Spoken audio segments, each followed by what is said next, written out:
ಯಕ್ಷಗಾನದಲ್ಲಿ ಹಾಸ್ಯ ಸನ್ನಿವೇಶ ಕನಕಾಂಗಿ ಕಲ್ಯಾಣದಲ್ಲಿ.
ಮಗನೇ, ಯಾರು ಚೀಲ ಹೊಲಿಯುವುದ?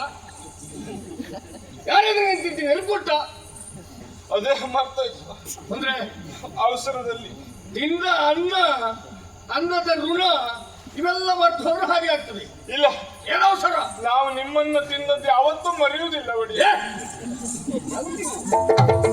ನೀನು ಕೊಂದೇ ಹಾಕ್ತೇನೆ ಪಾಪಿ. ನಾವು ನಿಮ್ಮ ಅನ್ನ ಅದು ಬಿಡಿಸೇಳು. ನಿಮ್ಮ ಅನ್ನ, ನಾವು ನಿಮ್ಮ ಅನ್ನ ತಿನ್ನದನ್ನ ಮರೆಯುವುದಿಲ್ಲ. ನಾನ್ಯಾರು ಗೊತ್ತಾಗ್ಲಿಲ್ವಾ?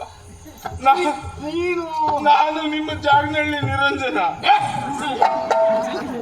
ಅರಿಸಿ ಬಿಡ್ತೇನೆ ಏನಾದ್ರು ಹೇಳಿ. ಅಯ್ಯೋ, ಅವಸರದಲ್ಲಿ ಎಲ್ಲ ಸೇರೋಯ್ತು. ಏನ?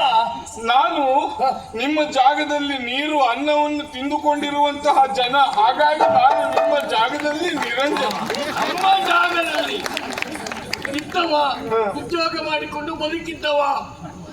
ಅವಸರ ಮಾಡ್ಕೊಳ್ಬೇಡ, ಹೆಚ್ಚು ಕಡಿಮೆ ಆಗ್ತದೆ. ಅದೇ ಎಲ್ಲ ಸೇರು ಆಗ್ತದೆ. ನೀನು ನಮ್ಮವ ಅಂತ ಅಂದ್ಮೇಲೆ, ಇಲ್ಲಿಗೆ ಬಂದ ಮೇಲೆ ಭಯ ಪಡುವ, ಅವಸರ ಮಾಡಿಕೊಳ್ಳುವ ಅಗತ್ಯವೇ ಇಲ್ಲ. ಸಮಾಧಾನದಲ್ಲಿ ಹೇಳು. ಇಷ್ಟು ಹೇಳಿದ್ರಲ್ಲ, ಒಂದು ಸಮಾಧಾನ ಆಯ್ತು. ಒಂದಾಯ್ತಾ? ಹೌದಪ್ಪ. ನಾನು ಉಪವನದಲ್ಲಿದ್ದವ. ಒಡೆಯ ಉಪವನದಲ್ಲಿ ಕಾವಲಿ ಮೇಲೆ ಬೆಂಕಿ ಹಚ್ಚಲಿಕ್ಕೆ ವ್ಯವಸ್ಥೆ ಕಾವಲಿ ಮೇಲೆ ಕಾದ್ಕೊಂಡಿದ್ದೆ. ಅದೇ ಬೆಂಕಿ ಧಗಧಗನೆ ಉರಿತಾ ಇದ್ದ. ಅದಲ್ಲ, ಮತ್ತೆ ಅಲ್ಲಿ ರಕ್ಷಣೆ ಉಪವನದ ಕಾವಲಿನಲ್ಲಿದ್ದವ. ಹೌದು ಒಡೆಯ. ಉಪವನಕ್ಕೆ ಏನೇ ಆಗ್ಲಿ ಏನೇ ಹೋಗ್ಲಿ ನೀನೇ ನೋಡ್ಬೇಕು ಅಂತ ನೀವೇ ಹೇಳಿದವರಲ್ಲ. ಅಲ್ವಾ? ಹೌದು. ಅದಕ್ಕಾಗಿ ಅದನ್ನು ನೇಮಿಸಿದ್ದು ನೋಡಿಕೊಳ್ಳಿಕ್ಕೆ. ನಮ್ಮಲ್ಲಿ ಹಲವಷ್ಟು ಗಿಡಗಳನ್ನ ಮರಗಳನ್ನೆಲ್ಲ ನಾವು ಬೆಳೆಸಿದ್ದುಂಟು. ಅದಕ್ಕಾಗಿ ಅದನ್ನು ರಕ್ಷಣೆ ಹೇಗೆ ಮಾಡಿಕೊಳ್ಳಬೇಕು ಅಂತ ಆಲೋಚನೆ ಮಾಡಿದೆ. ಮಾಡ್ಬೇಕು ಅಂತ. ಹೌದೌದು. ಏನ್ ಮಾಡಿದೆ? ಮೊದಲು ಒಂದು ಪಲ್ಕ ಹಾಕ್ಸ್ಬಿಟ್ಟೆ. ಪಲ್ಕ ಹಾಕಿದೆ. ಮತ್ತೇನು ಸಿಗ್ಲಿಲ್ವಾ? ಇದು ನಾಮ ಫಲಕ. ಫಲಕ ಅದ್ರಲ್ಲಿ ಬರ್ಸ್ದೆ, ಮರ ಕಡಿಯುವವರು ಭಿಕ್ಷೆ ಬೇಡುವವರು ಅಂತ. ಸರಿ ಉಂಟು. ಮರ್ಯಾದೆ ಇದ್ರೆ ಕಡಿಬಾರ್ದು. ಮತ್ತೆ ಮರ ಕಡಿಯುವವರು ಭಿಕ್ಷುಕರು ಅಂತ ಆದ್ರೆ ಕಡಿಬಾರ್ದು. ನಾನು ಹಾಗೆ ಆಲೋಚನೆ ಮಾಡ್ಕೊಂಡೆ. 3 ದಿವಸ ಬಂದು ನೋಡ್ತೇನೆ, ಭಿಕ್ಷೆ ಬೇಡುವವರೆಲ್ಲ ಮರ ಕಡಿಯುವುದಕ್ಕೆ ಆರಂಭ ಮಾಡಿದ್ದಾರೆ. ಅನಾಹುತಾಯ್ತಲ್ಲ. ಅದಕ್ಕಾಗಿ ಆಮೇಲೆ ಇನ್ನೊಂದು ಆಲೋಚನೆ ಮಾಡಿದೆ. ಏನ್ ಮಾಡಿದೆ? ಇದಾಗಿ ಹೋಗುದಲ್ಲ ಅಂತ ತಿಳ್ಕೊಂಡು ಕೊನೆಗೆ ಒಂದು ಚಳುವಳಿ ಆರಂಭ ಮಾಡಿದೆ. ಚಳುವಳಿ? ಎಂತದ್ದು? ಒಪ್ಪಿಕೋ ಚಳುವಳಿ. ಒಪ್ಪಿಕೋ ಚಳುವಳಿ ಆರಂಭ ಮಾಡಿದವ್ರು ನಾವೇ. ಇದ್ಯಾವುದ ಹೊಸತು? ಸರಿಯಾಗಿ ಹೇಳ. ಅಂದ್ರೆ ಮರಗಳನ್ನು ಯಾರಾದ್ರೂ ಕಡಿಯುವುದಕ್ಕೆ ಬಂದಾಗ, ಅಂದ್ರೆ ಮರವನ್ನು ಒಪ್ಪಿಕೋ, ನನ್ನನ್ನ ಕಡಿದು ನೀನು ಮರವನ್ನ ಕಡಿಬೇಕು. ಮರವನ್ನು ರಕ್ಷಿಸುವ ಸಲುವಾಗಿ, ಪ್ರಕೃತಿಯ ರಕ್ಷಣೆಗೆ ಪ್ರಾಣ ಕೊಡುವುದಕ್ಕೆ ಸಿದ್ಧ. ಅದನ್ನ ಒಳ್ಳೇದು ಆರಂಭ ಮಾಡಿದವ್ರು ನಾವೇ. ಬಹುಶಃ ಮರ ಯಾರು ಕಡಿದೇ ಇರ್ಬೇಕು. ಹೌದೌದು. ಯಾರು ಕಡಿಲಿಕ್ಕೆ ಬರಲೇ ಇಲ್ಲ. ಹಾಗೆ ತಿಳ್ಕೊಂಡೆ. 3 ದಿವಸ ಬಂದು ನೋಡ್ತೇನೆ, ಮರದ ಬುಡದಲ್ಲೆಲ್ಲ ಅವ್ರವರೇ ಬಂದು ಅಪ್ಪ ಹಾಕೊಂಡು ನಿಂತ್ಕೊಂಡಿದ್ದಾರೆ. ಮರದ ಬುಡದಲ್ಲಿ ಮರವನ್ನು ಅಪ್ಪಿಕೊಳ್ಳಿಲ್ಲ, ಒಬ್ರಿಗೊಬ್ರು ಅವರೇ ಅಪ್ಪಿಕೊಂಡಿದ್ದಾರೆ. ನೀನು ಬರೆಸಿದ್ದು ಬಹುಶಃ ಅವರಿಗೆ ಸರಿಯಾಗಿ ಗೊತ್ತಾಗಲಿಲ್ಲ. ಕೇಳಿದೆ ನಾನು ಅವ್ರು ಯಾರು ಅಂತ. ಅವರು ಪರಿಸರ ಪ್ರೇಮಿಗಳಂತೆ. ಅಂದ್ರೆ ಪರಿಸರವನ್ನು ಪ್ರೇಮಿಸುವವರಲ್ಲ, ಪರಿಸರದಲ್ಲಿ ಪ್ರೇಮಿಸುವುದು. ಓ ಹಾಗೆ. ಮಾಡ್ಕೊಳ್ಳಿ, ಮರ ಉಳಿಯುವುದು ಮುಖ್ಯ. ಹೌದಪ್ಪ, ಆದ್ರೆ ಅದರಿಂದ ಸುಮಾರಷ್ಟು ಮರ ಉಳಿದದ್ದು ಹೌದು. ಹಾಗೆ ಅಲ್ಲ ಪಾಪ ಅವ್ರು ಮರ ಕಡಿಲಿಕ್ಕೆ ಬಂದವ್ರಿಗೆ ಅದು ನೋಡ್ಲಿಕ್ಕೆ ಆಗದೆ ಹಿಂತಿರು ಹೋದ್ರು. ಹಾಗೆ ಹಾಗೆ ಸಮಸ್ಯೆ ಇಲ್ಲ. ಅದು ಪೂರ್ತಿ ಪರಿಣಾಮ ಆಗ್ಲಿಲ್ಲ. ಆಮೇಲೆ ಇನ್ನೇನ್ ಮಾಡುದು ಅಂತ ನಾನೇ ಭದ್ರ ರಕ್ಷಣೆಗೆ ಅಲ್ಲಿ ನಿಂತಿದ್ದೆ. ನೀನೇ? ಹೌದಪ್ಪ, ನೀನೇ ನಿಲ್ಲತಕ್ಕದ್ದು. ಇಲ್ಲಿವರೆಗೆ ಅಂತದ್ದೇನು ಸಮಸ್ಯೆ ಬಂದದಿಲ್ಲ. ಆದ್ರೆ ಈಗ ಕಾಯ್ಬೇಕು ಒಡಿಯ, ಕಾಯ್ಬೇಕು ಒಡಿಯ. ಇಲ್ಲಿ ಒಂದ್ ಕಡೆ ಕಾಯ್ಕೊಳ್ಳಿದ್ರೆ ಹೇಗ? ಎಲ್ಲಿ ಸಿಕ್ತದಲ್ಲಿ ಹೋಗಿ ಕೇಳು. ಅದಲ್ಲ, ನೀವು ನಮ್ಮನ್ನ ಕಾಯಬೇಕು ಕಾಯಬೇಕು ಕಾಯಬೇಕು ಅಂತ ಸಮಸ್ಯೆ ಏನಾಯ್ತು? ಅಯ್ಯೋ ಕೇಳಬೇಕು. ಚಿನ್ನನು ಒಂದು ಹೆಣ್ಣನು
ನೀವೇ ಹೇಳಿದ್ರಲ್ಲ, ಏನು ಏನಾದ್ರೂ ಬಂದ್ರೆ ನೀನೇ ನೋಡ್ಬೇಕು.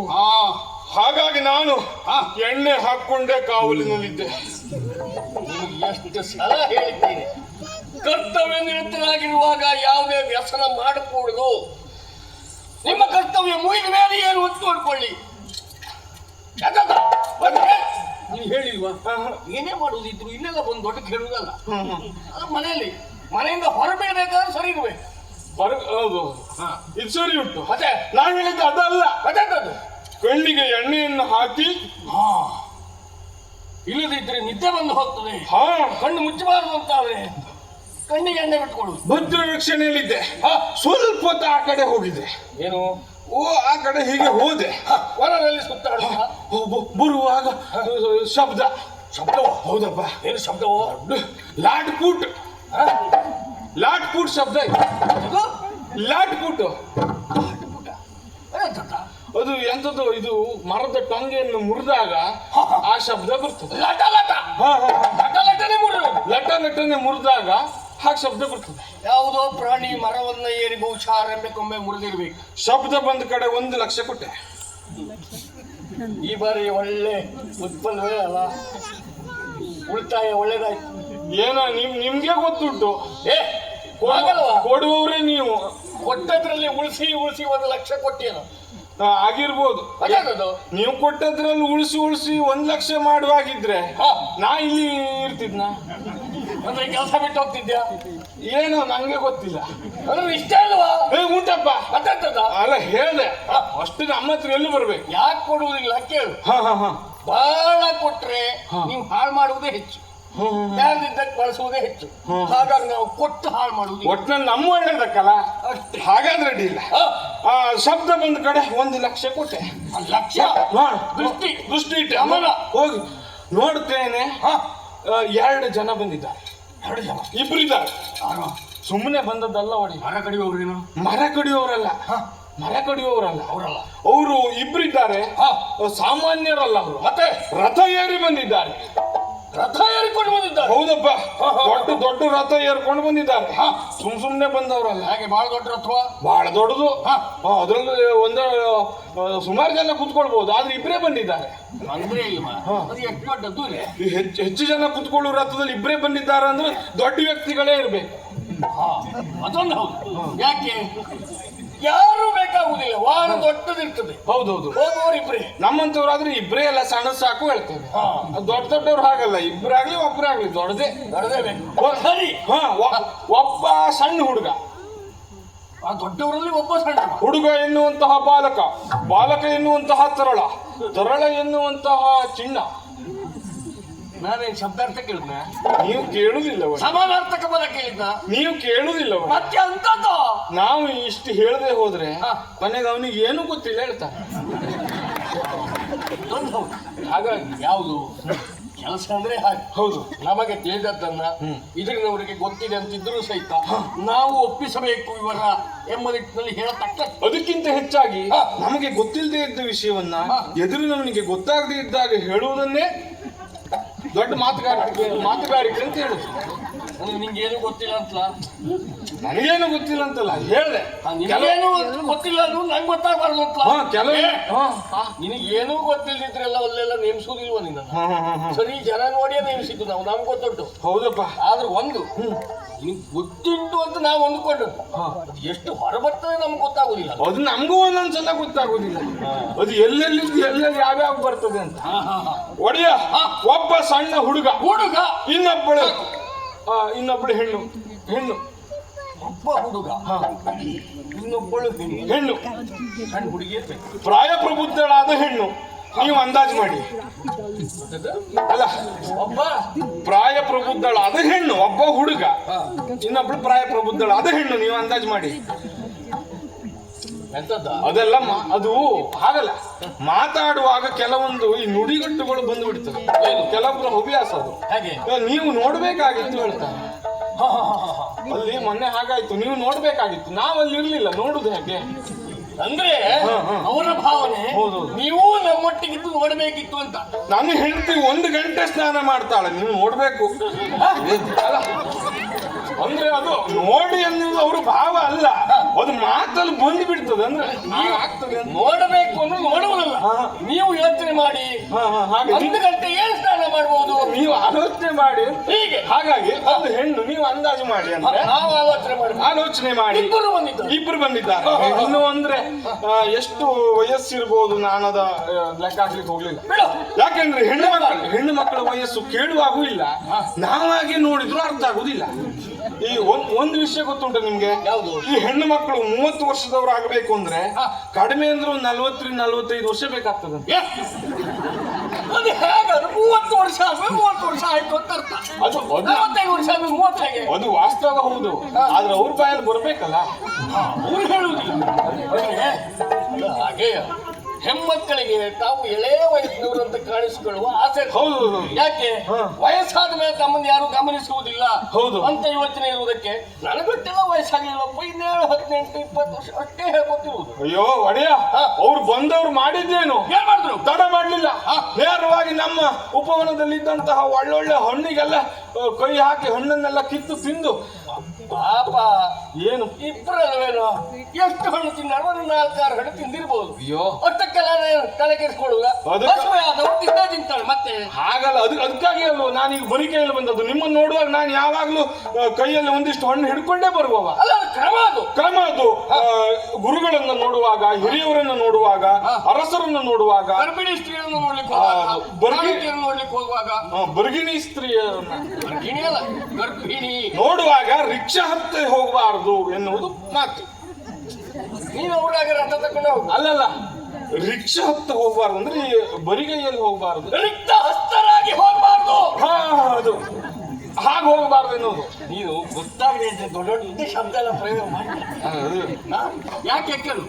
ನೀನು ನಿಂತಲ್ಲಿ ಇಟ್ಕೊಂಡು ಏನೋ ಒಂದನ್ನು ಹೇಳುವುದು, ನಾವು ಅದ್ರ ಬಗ್ಗೆ ಏನ್ ಹೇಳ್ಬೋದು ಯೋಚನೆ ಮಾಡಿ ಸಮಯ ಅಲ್ಲ, ಕೆಲವೊಂದೆಲ್ಲ ನೀವು ಹೇಳಿದ್ ಕೇಳಿ ನಮ್ಗೆ ಅದು ಬಂದ್ಬಿಡ್ತದೆ. ಅದು ಸರಿ ತಿಳ್ಕೊ. ಹಾಗಾಗಿ ಅಷ್ಟೇ ಮಾಡಿದ್ದಲ್ಲ, ಮತ್ತೆ ಕೇಳಿದಂತ ಪ್ರಶ್ನೆ ಮಾಡಿದಂತಹ ನನ್ನನ್ನ ನೀ ಕೇಳ್ಬೇಕಿತ್ತು, ನೀ ಅಲ್ಲಿ ಕಾಗೇಕವಲ್ಲ. ಹೋಗಪ್ಪ ಕೇಳಿದೆ ನಾನು. ಏನ್ ಮಾಡ್ತಾ ಇದ್ದೇನೆ ನಾನ್ ನೋಡ್ತಾ ಇದ್ದೆ, ಅಂದ್ರೆ ಅವರು ಕೊಯ್ಯುವುದೆಲ್ಲ ನೀನು ನೋಡ್ತಿದ್ದೆ, ದೂರಿಂದ ನೋಡ್ತಾ ಇದ್ದೆ. ಹತ್ರ ಊರಿಗೆ ಕಿತ್ತಾಗಿತ್ತು ಆಗಿತ್ತು. ಕೊನೆ ಪ್ರಶ್ನೆ ಮಾಡಿದೆ, ಏನು? ಏನು ಹೀಗೆ ನಿಮ್ಗೆ ಯಾರು ಹೇಳೋರು ಕೇಳೋರು ಇಲ್ವಾ ಅಂತ. ಆಮೇಲೆ ಅವ್ರು ತಡ ಮಾಡ್ಲಿಲ್ಲ, ಅವ ಏನು ಉತ್ತರ ಕೊಟ್ಟ? ಸಣ್ಣ ಹುಡುಗ, ಅದೆಲ್ಲ ನಿಮ್ಗೆ ನಾವು ಮಾಡಿದ್ದೆ ಸರಿ ಅಂದ್ರು ಅವರು. ನೀನು ಯಾರು ಕೇಳುವವ, ನಾವು ಇದೆಲ್ಲ ಎಂತೆಂಥದ್ದು ದೊಡ್ಡ ವೇದ ಅಂತೆಲ್ಲ ಹೇಳ್ಬಿಟ್ರು. ಇದಂತೂ ಹೌದು, ಹೊಸು ಹಾಲು ಕೊಡ್ತದೆ, ಮರ ಹಣ್ಣು ಕೊಡ್ತದೆ, ಅದೆಲ್ಲ ನಿಂಗೆ ಅಂತ ಕೇಳಿ ಅದು ಸಹಜ. ಅದೆಂತ ವೇದಾಂತ ಕೇಳಿದ್ ನನಗೆ ಹೊಡೆದು ನನ್ನನ್ನು ನೋಡಿ ಈ ರೀತಿ ಹೊಡೆದಿದ್ದಾರೆ. ನೀನು ಹೊಡೆದ್ರು. ಚರವ ನುಡಿಯನ್ನು ಕೇಳಿದು ಕೊಂಬಗಳು ಉರಿಯನ್ನು ಉಳಿದ ಪ್ರಳಯ ಕಾಲದ ಹರಣ ಪರ್ಯಂತದ್ದು ಗದ್ದುಗೆ ನರಹೊಯ್ದ.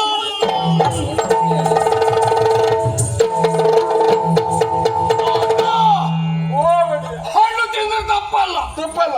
ಅಲ್ಲ ಅವರು ಹಸಿವೆ ನೀಗಿಸಿಕೊಂಡ್ರೆ ತಪ್ಪಲ್ಲ. ಕೆಲ ಹೊತ್ತು ಅಲ್ಲೇ ಮನೆಗೆ ವಿಶ್ರಾಂತಿ ಪಡೆದ್ರು ತಪ್ಪಲ್ಲ.